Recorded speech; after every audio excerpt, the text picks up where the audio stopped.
Olá a todos! Nessa videoaula nós vamos falar de função inversa, mas antes precisamos apresentar alguns conceitos preliminares.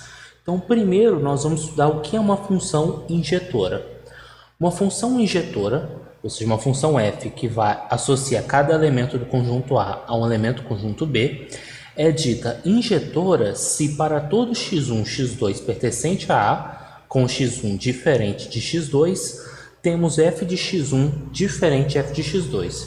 Então, pegando aquela analogia da questão do arco e flecha, se você tem dois arqueiros que atiram, dois arqueiros diferentes que atiram suas flechas, eles devem, para ser injetora, quaisquer dois arqueiros diferentes devem atingir dois alvos diferentes. Então, se tiverem dois arqueiros acertando o mesmo alvo, essa função não é injetora. Então, de pegar dois elementos do domínio, x1 e x2 diferentes, e concluir que f de x1 é diferente de f de x2, existe uma outra formulação que fica até mais fácil na hora de fazer conta, que é o seguinte, que eu vou até colocar aqui entre parênteses, como observação. Você pode dizer que uma função é injetora se, por exemplo, sempre quando você tiver que f de x1 é igual a f de x2, isso implicar que x1 é igual a x2. É uma outra forma de identificar se uma função é ou não é injetora. Ou seja, se você tem, por exemplo, f de x1 igual a f de x2, ou seja, se você tenta pegar duas flechas lá no alvo, que você vai perceber que na verdade não são duas flechas, é uma única flecha. Essa, vamos dizer assim, esse alvo recebeu na verdade uma única flechada de um único arqueiro. Numericamente falando, como é que a gente identifica, algebricamente falando, na verdade, como nós vamos identificar aqui, por exemplo, uma função injetora? O que eu vou fazer? Eu vou partir primeiro do pressuposto que f de x1 é igual a f de x2. Então, f de x1 igual a f de x2. E eu vou tentar concluir se x1 é igual a x2. Só que isso aqui, por definição, é a mesma coisa que 2x1 mais 3 igual a 2x2 mais 3. Só que essa igualdade que está aqui posta é a mesma coisa que se você subtrair 3 dos dois lados, então vai ficar 2x1 igual a 2x2, e se você dividir 2 dos dois lados, x1 é igual a x2, ou seja, se porventura f de x1 é igual a f de x2, então você vai concluir que x1 é igual a x2.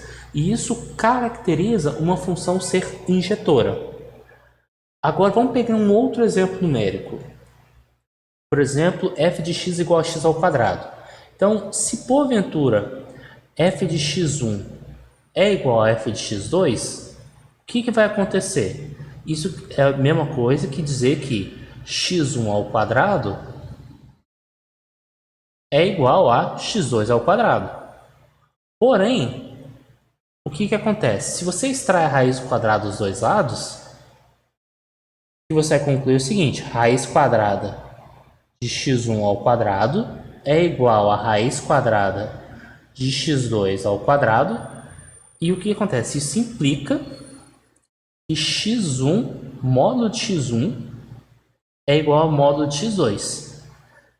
É verdade que se módulo de x1 é igual a módulo de x2, então x1 é igual a x2? Não. Ou seja, isso não implica que x1 é igual a x2. Então, a gente não concluiu ainda que essa função não é injetora. Para isso, a gente tem que apresentar um exemplo. Então, a gente pode apresentar como exemplo o x1 igual a 2 e o x2 igual a menos 2. O que acontece nesse exemplo? Quando você calcula o f de 2, o f de 2 é igual a 4, porque é 2 ao quadrado. E o f de menos 2 também é 4, porque menos 2 ao quadrado dá 4. Essa afirmação implica que f de 2 é igual a f de menos 2, e isso implica que f não é injetora.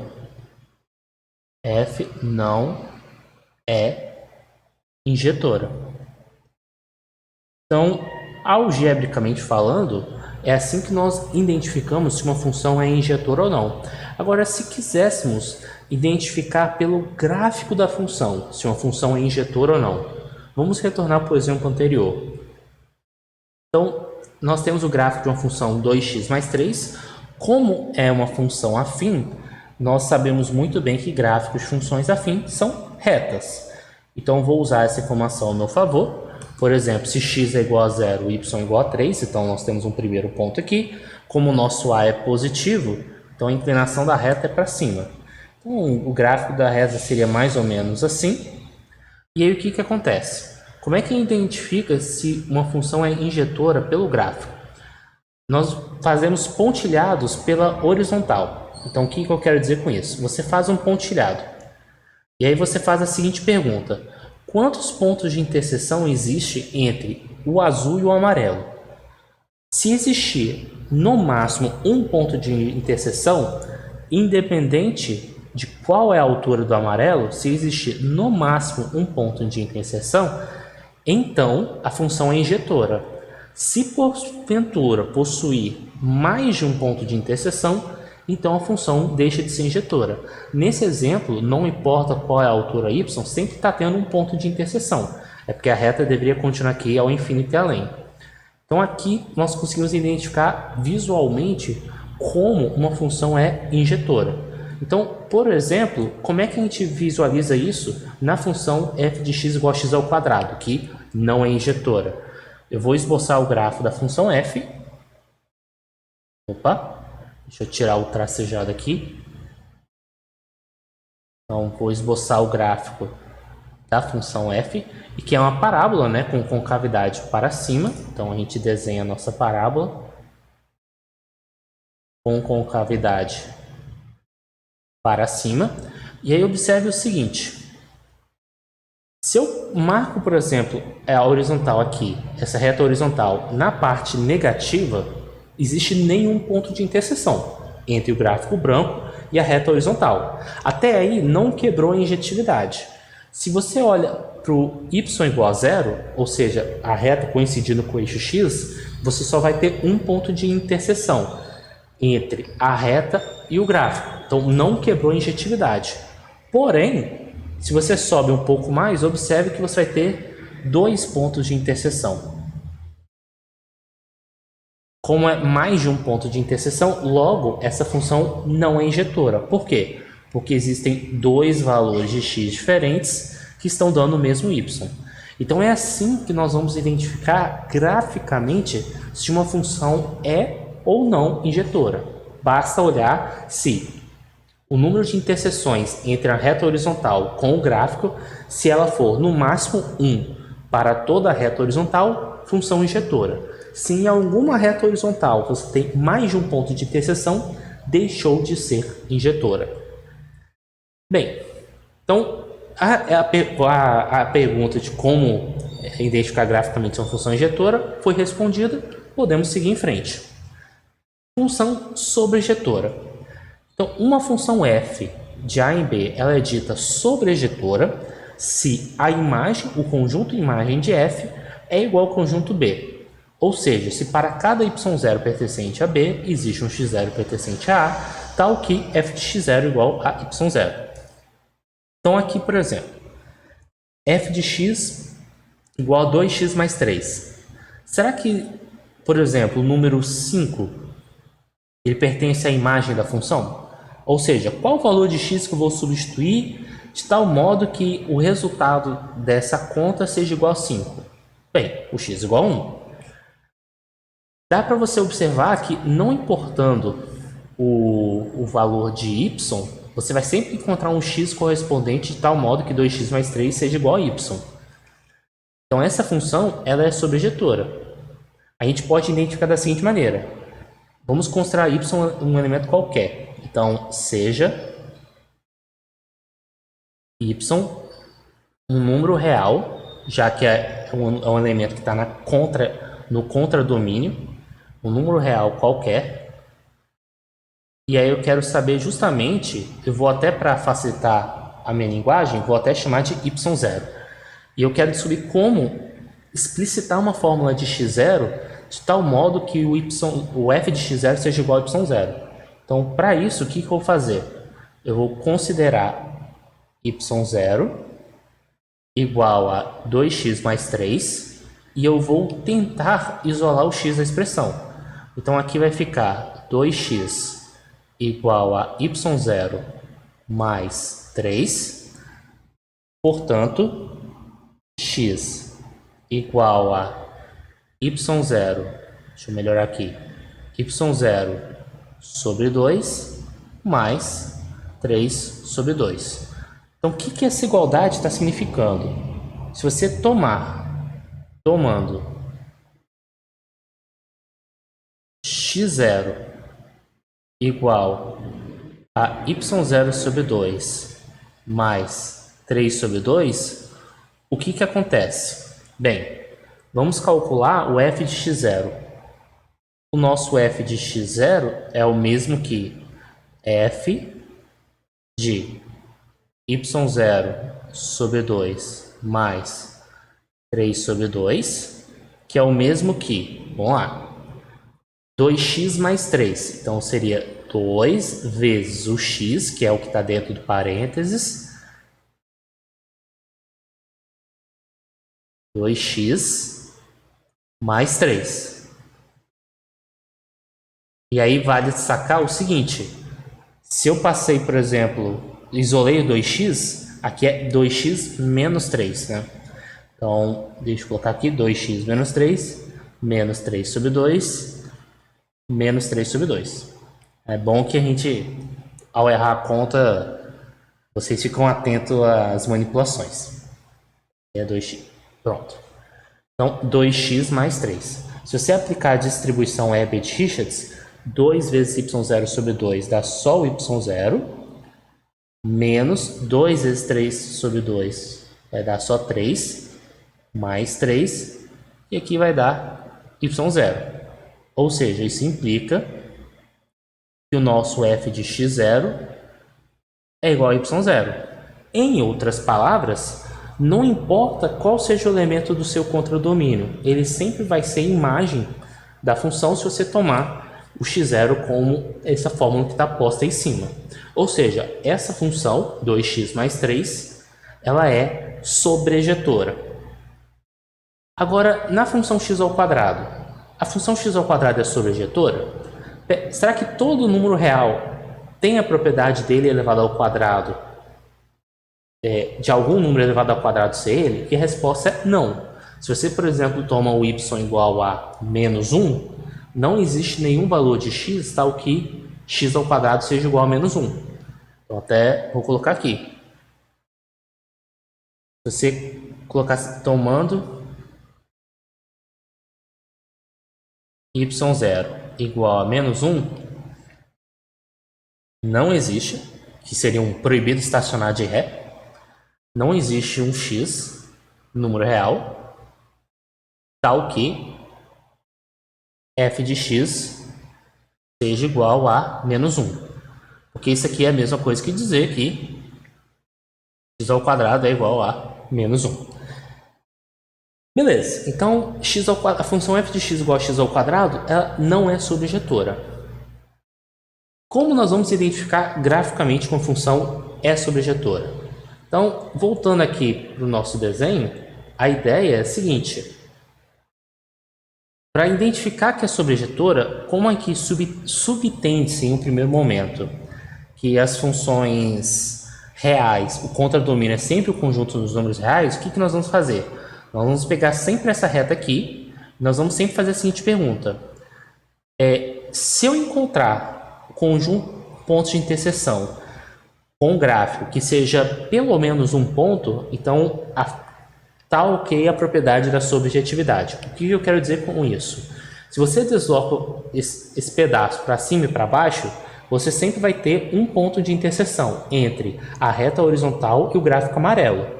Então, independente de qual seja a reta horizontal, você sempre tem pelo menos um ponto de interseção, função é sobrejetora. Agora, se você está no caso, por exemplo, aqui da parábola, o que acontece? Deixa eu só tirar esse pontilhado aqui verde. Esse pontilhado verde vai atrapalhar aqui um pouco a conta.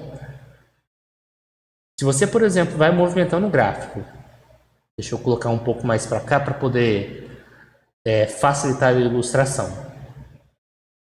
Aí a pergunta é a seguinte: será que eu vou encontrar algum ponto de interseção entre o azul e o branco? Bem, nesse caso aqui, opa, toda hora eu estou mexendo aqui. Nesse caso aqui, o que acontece? Toda hora eu estou pegando um pedaço do gráfico branco, né? Deixa eu fazer aqui uma reta horizontal decente aqui. Então, fazer uma reta horizontal azul. Pronto, agora sim. Pegar esse, agora sim. Aqui observe que nós vamos ter dois pontos de interseção. Eu deveria continuar aqui o gráfico, mas ainda assim nós temos dois pontos de interseção entre o azul e o branco. Então, por enquanto, não quebramos a sobrejetividade. Nós quebramos o fato da função ser injetora, porque você tem dois pontos de interseção. Mas aqui, para ser sobrejetora, você tem que ter pelo menos um ponto de interseção. Bateu aqui na reta y igual a zero, ainda temos um ponto de interseção. Então, ainda está, vamos dizer assim, dentro da possibilidade da função ser sobrejetora. Porém, quando você considera os y iguais a algum número negativo, você já não tem mais ponto de interseção entre o branco e o azul. Logo, se você não tem ponto de interseção, a função deixa de ser sobrejetora. Agora, o interessante é o seguinte. Aqui, só continuar aqui, função sobrejetora, pronto. É importante destacar o seguinte, que existem funções que podem ser injetoras e não sobrejetoras. Por exemplo, deixa eu colocar aqui uma tabela para vocês entenderem o que eu quero dizer. Então, o que eu quero sinalizar? Digamos que eu tenho a seguinte situação. Uma determinada função que ela é injetora ou uma função sobrejetora. Então, no primeiro exemplo que nós trabalhamos, que é o exemplo 2x mais 3, vou colocar assim, f de x igual a 2x mais 3, essa função ela é injetora e ela é sobrejetora. Se você pega o exemplo do f de x igual a x ao quadrado, que foi o segundo exemplo que nós trabalhamos, ela não é nem injetora e nem sobrejetora. Só que existem funções que pode ser injetora, mas pode não ser sobrejetora. Então, vamos pensar num exemplo que ajude, que seja injetora, mas não sobrejetora. A função, deixa eu pensar com mais calma. A gente pode pensar na própria função f de x igual a x ao quadrado para x positivo, ou seja, você restringiu o domínio da função.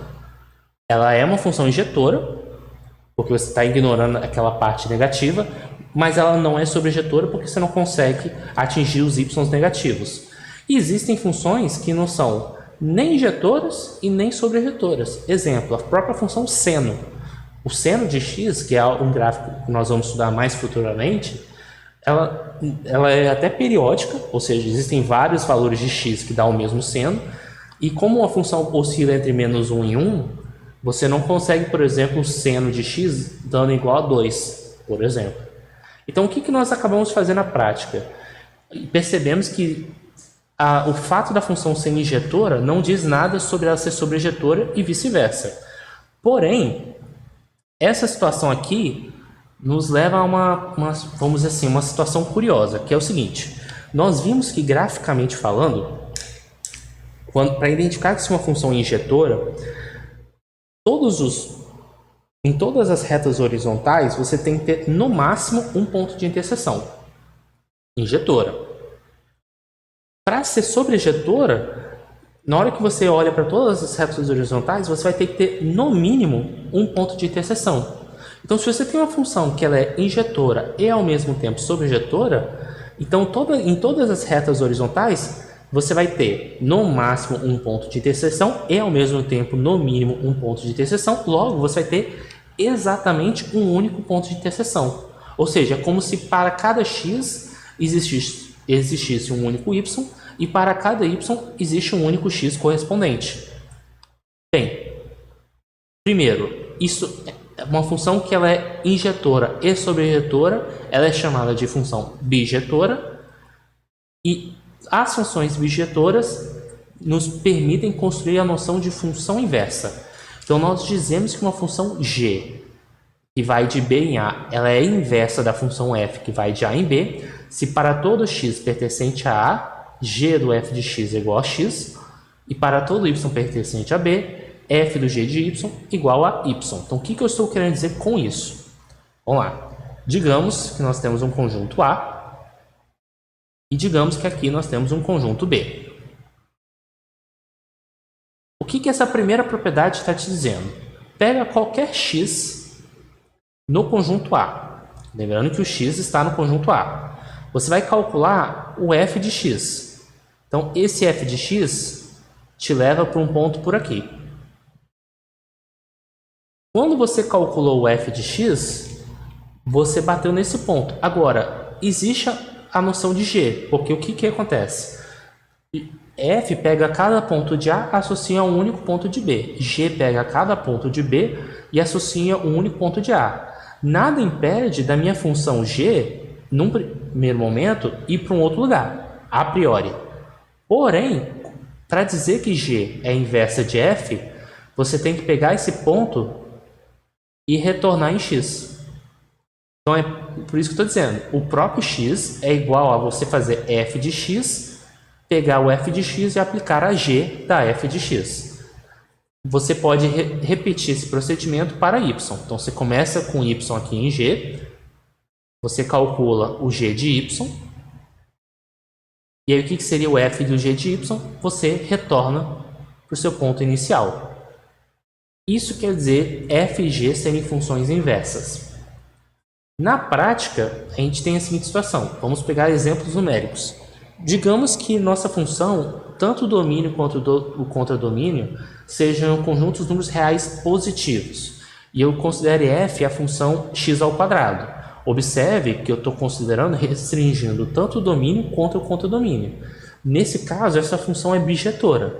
Fica como um pequeno exercício vocês tomarem banho numa banheira cheio de espumas, com um patinho de borracha na sua companhia, cuidado para não molhar o celular enquanto estiver assistindo um vídeo ou um notebook, e reflita por que essa função é bijetora. Mas assumindo que essa função é bijetora, nós temos uma função inversa para ela, que é o seguinte: eu sei que eu tenho um x, e se eu aplicar a f de x, eu vou levar num x ao quadrado.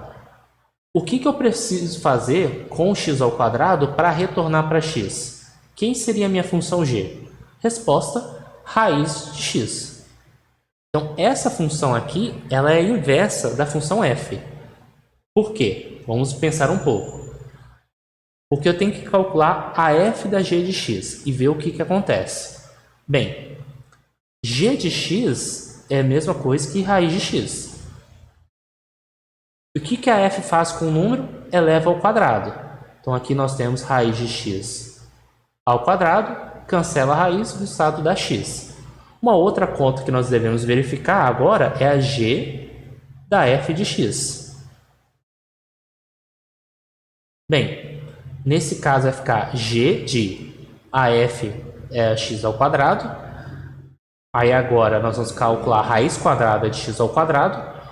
Como tanto o domínio quanto o contradomínio são números positivos, o que acontece? Bem, raiz quadrada de x ao quadrado é módulo de x. Porém, como eu sei que x é positivo, por quê? Porque tanto o domínio quanto o contradomínio são números reais positivos, então módulo de x é o próprio x, você retornou. Então g do f de x deu o próprio x. Então, a função raiz de x é a função inversa de x ao quadrado. E aí observe que quando eu falo dessa maneira, é claro que eu estou fazendo um abuso de linguagem.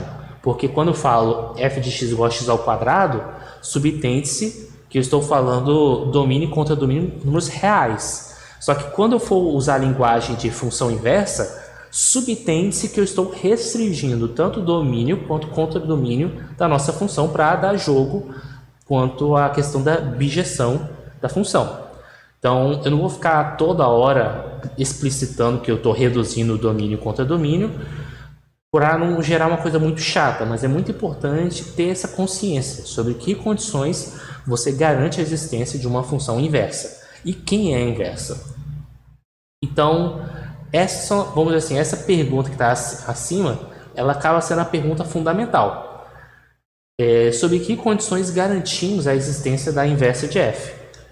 E a proposição que está embaixo acaba que basicamente é praticamente uma observação que eu fiz anteriormente, que é uma função f ela vai possuir inversa se e somente se f é bijetora, ou seja, se f não for bijetora, não possui inversa. Se f é bijetora, possui inversa.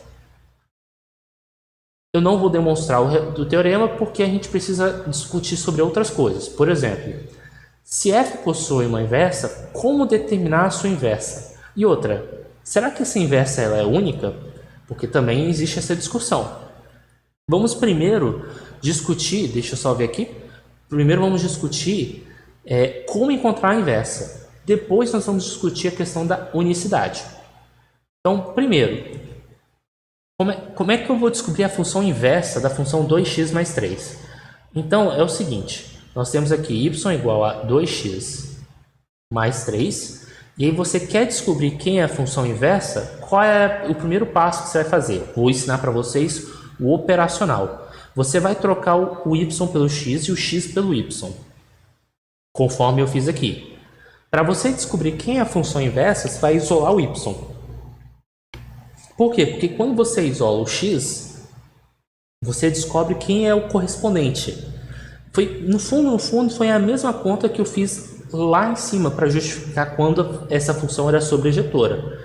Então, isolando o y dessa expressão, como essa conta já foi feita, eu já vou chegar, vamos dizer assim, direto ao ponto, que é y igual a x sobre 2 menos 3 sobre 2. Então, essa função aqui é a função inversa. Então, a gente vai usar até a seguinte notação, que g de x igual a x sobre 2 menos 3 sobre 2 é inversa de f. Mas será que eu sou capaz de encontrar uma outra função inversa? Vamos pensar um pouco. Se existisse, por exemplo, se existe um h inversa de f, e aí estou supondo tanto g quanto h inversa de f, o que nós teríamos?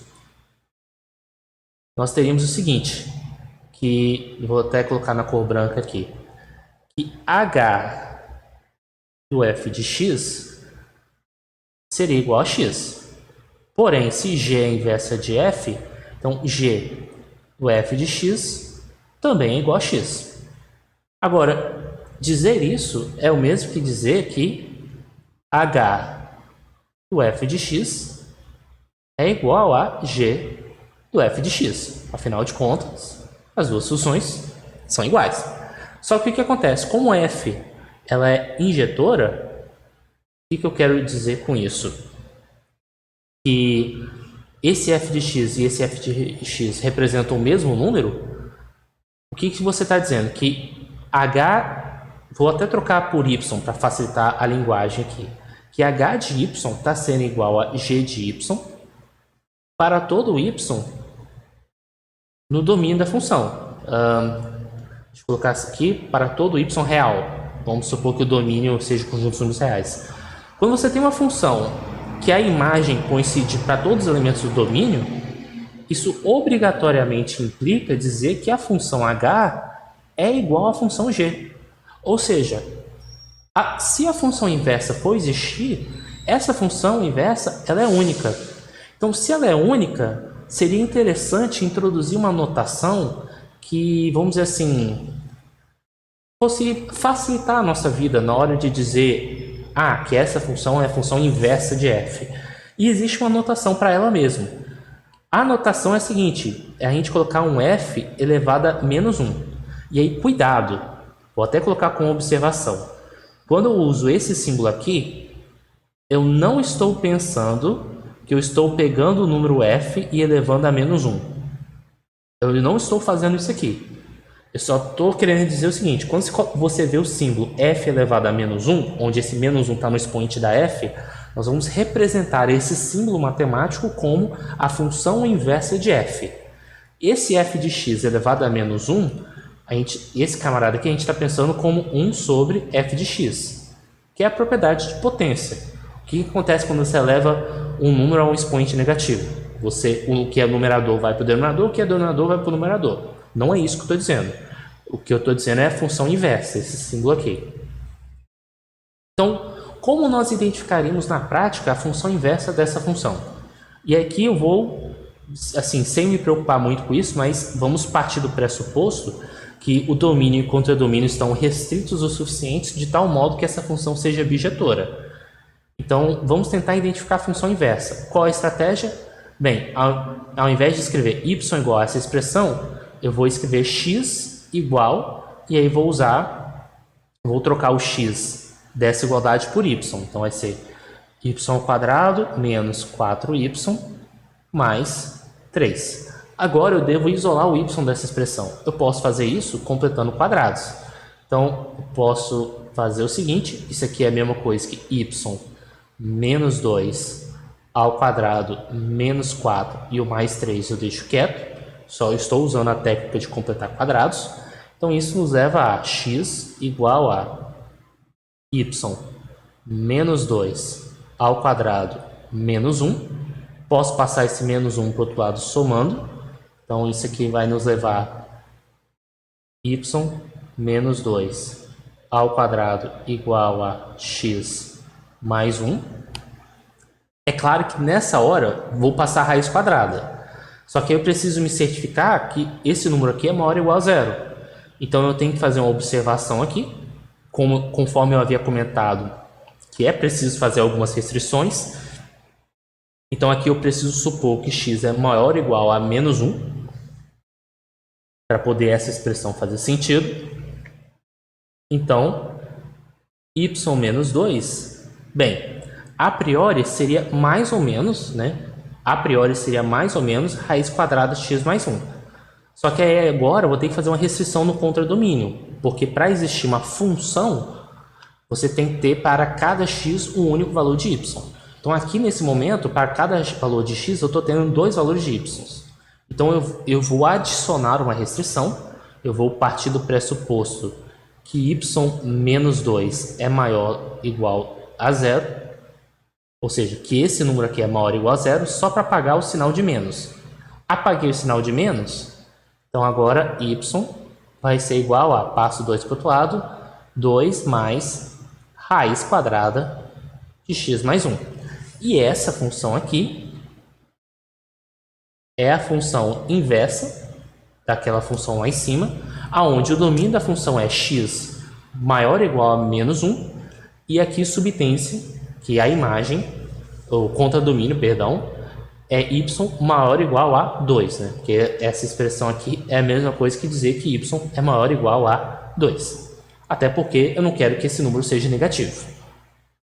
Se eu quisesse, não tem nenhum problema. Aí eu teria que fazer um ajuste no contradomínio e aí teria que fazer um ajuste na lei da função. Aí, nesse sentido, você até teria duas inversas, mas são duas inversas, só que de funções diferentes. O que eu quero dizer com isso? Apesar de você ter uma única lei de formação, que nem essa função tem, mas por que eu estou dizendo que poderia ter duas possibilidades de inversas? Mas, na verdade, são para duas funções diferentes. Porque eu posso pensar essa função f, vou até aproveitar aqui. Eu posso pensar essa função f, onde o domínio, como aqui eu inverti os papéis, então aqui posso pensar o x de 2 até infinito até 1, até de 1 até infinito, ou eu poderia pensar na mesma função f, pensando, por exemplo, a função de menos infinito até 2, posso até fechar aqui sem problema nenhum, e vai até de 1 até infinito. Vamos tentar entender melhor o porquê? Na verdade, aqui eu posso até fechar no 1. Porque aqui, essa função aqui seria da função inversa. O domínio dessa função inversa é para x maior ou igual a 1. Se essa função é inversa da f, então o que antes é domínio, você vai jogar para contra domínio. Então por isso que eu estou colocando aqui de 1 a infinito. Então nos dois cenários, o x é maior ou igual a menos 1. Na verdade é de menos 1, né? De menos 1 ao infinito, de menos 1 ao infinito. Agora aqui no y você tem dois cenários. O y maior ou igual a 2. Se y for maior ou igual a 2, você tem essa função. Se y for menor ou igual a 2, você teria menos ela. Só que aí, naturalmente, quando você pensar na função inversa de f, se você está pensando em y menor ou igual a 2, você está pensando na função de baixo. Na resposta que está em verde, eu pensei na função de cima. Então, apesar de uma mesma lei gerar duas funções inversas, mas essa função aqui, essa inversa aqui, é uma única função inversa para essa função, com essa lei de formação e esse domínio. Então, é importante até se atentar a isso, né? Porque o que é uma função? Você tem que ter a lei de formação, o domínio contra domínio. Então, quando eu falo que aqui eu poderia ter duas inversas, eu falo duas inversas relacionadas a uma determinada lei. Só que, na verdade, não são duas inversas. É porque existem duas possibilidades. Na hora de você restringir o domínio, você tem duas possibilidades. Para uma possibilidade você tem uma inversa, para outra possibilidade você tem outra inversa. Então, esse é o operacional para você identificar a inversa de uma função. Agora, como esboçar o gráfico da função inversa? Em outras palavras, eu encontrei a resposta do exercício como esse aqui. Como eu vou esboçar o gráfico dessa função? Existe uma maneira que é a seguinte. Primeiro, eu vou desenhar o gráfico da minha f normal. Então, vou completar quadrados novamente na minha função f. Isso aqui vai dar x menos 2 ao quadrado menos 4 mais 3, que é a mesma coisa que menos 1. Então, o gráfico dessa função f, que eu vou desenhar em branco mesmo, é uma parábola que você desloca 2 passos em x, desloca um passo para baixo, e é uma parábola com concavidade para cima. Inclusive, se x for igual a 0, o y vai dar 3. Então, é uma parábola que se x for igual a 0, y é igual a 3. Então, será uma parábola mais ou menos assim. O que acontece? Lembra que eu tenho que restringir o domínio, né? Então, qual é o domínio da minha função? A minha f tem que ir de 2 a infinito. Então, eu vou pegar, por exemplo, como aqui é 2, eu vou apagar todos os valores de x que vem antes de 2 e vou trabalhar só com esse pedacinho aqui. E aí, o que eu vou fazer agora? Eu vou desenhar em pontilhado a reta y igual a x. A reta y igual a x, esse camarada aqui.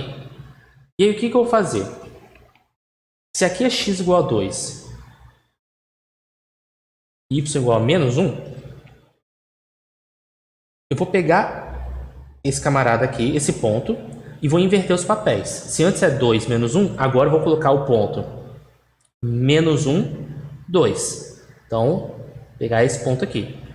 O que esse ponto tem de interessante? Se vocês observarem direitinho, se eu for ligar esses dois pontos, talvez meu desenho não ajude muito, mas esse ponto é espelhado em relação a essa reta e bate nesse ponto. O que eu quero dizer com isso? Se você pegar esse ponto e refletir em torno da reta amarela, você bate nesse ponto aqui. E a ideia agora é você fazer o desenho espelhado. Então aqui, ao fazer o espelhamento, eu vou chegar... Opa! Sem querer. Ao fazer o espelhamento em torno do eixo y, que talvez a minha proporção não ficou muito legal, deixa eu... Ficou melhor? Pronto. Tenha fé que eu peguei esse camarada e espelhei aqui do outro lado. O gráfico dessa função aqui é o gráfico da minha função verde. E por que disso? Porque se você está trocando o papel de y por x, então a reta y igual a x ele acaba servindo como um espelho, para você, justamente na hora de inverter a posição das coordenadas, você achar, por exemplo, o ponto irmão. E até faz sentido, porque isso aqui, esse pedaço aqui, lembra um pouco a função raiz quadrada. O gráfico da função raiz quadrada tem um tracejado como esse, e aí você faz um deslocamento, um passo para a esquerda, 2 passos para cima. Como eu não me recordo se eu expliquei o gráfico da função raiz quadrada de x, já vou aproveitar e explicar logo.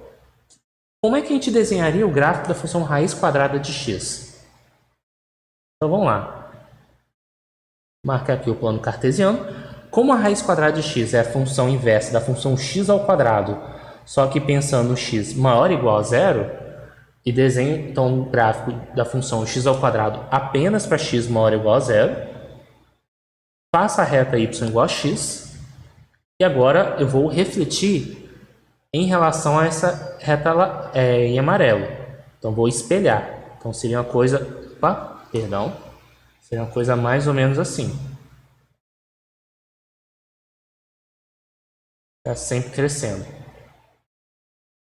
Então essa curvinha que está em verde é justamente o gráfico da função raiz de x. F de x igual a raiz de x. E aí o que acontece? O raiz de x mais 1, se vocês observarem direitinho, é como se você pegasse o gráfico da função raiz de x, vou fazer aqui de novo o desenho do plano cartesiano. Deixa eu até anotar a lei dessa função, que vai ficar até mais fácil. Ctrl C, Ctrl V. Uma outra maneira de esboçar o gráfico dessa função em particular é você pensar o seguinte: aqui é o gráfico da função raiz de x. É muito importante memorizar porque é um exemplo muito importante. Essa função é uma função muito importante. Então, vamos lá. Se você olha só para a função raiz de x mais 1, trocou x por x mais 1 quer dizer que você deu um passo para a esquerda. Então, vamos imaginar que um passo para a esquerda corresponde a esse movimento. E esse mais 2 aqui representa justamente o deslocamento da vertical. Então, você desloca 2 passos para cima. Então, aqui eu estou pensando em x igual a menos 1 e aqui em y igual a 2, que corresponde exatamente a esse desenho que eu fiz aqui em cima. Então, esse é um resumo bem geral de funções inversas e até aproveitando para reforçar a importância de fazer essas operações, né? Como visualizar graficamente quando você troca o x por x mais alguma coisa. Ou o que significa, por exemplo, você tem uma função mais alguma coisa. Que aí observe que aí você vai combinando, movimentando o gráfico da sua função até encaixar no seu modelo. Então, espero que vocês tenham gostado. Qualquer dúvida, sugestões, críticas ou algo que envolva 144 caracteres, coloque nos comentários aqui no vídeo, que eu vou, na medida do possível, ajudá-los da melhor maneira.